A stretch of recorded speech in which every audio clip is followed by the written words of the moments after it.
คอยติดตามผลงานของทิสาวริธิสาด้วยนะคะ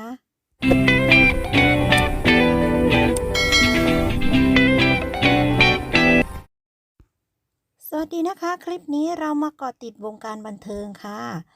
ซึ่งเราเป็น FC ของน้องทิสาตัวยงกันเลยทีเดียวนะคะซึ่งคอยติดตามผลงานของน้องทิสาได้เร็วๆนี้กับผลงานซีรีส์วายเรื่องแรกเป็นแนวละครพีเรียดซึ่งเป็นซีรีส์วายของน้องทิสา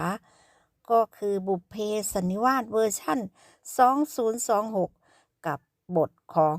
ท้าวศรีจุฬาลักษณ์คอยติดตามชมนะคะในติ๊กต็อกนะขอบคุณนะคะแม่แล้วแม่รู้เป็นเพลงโม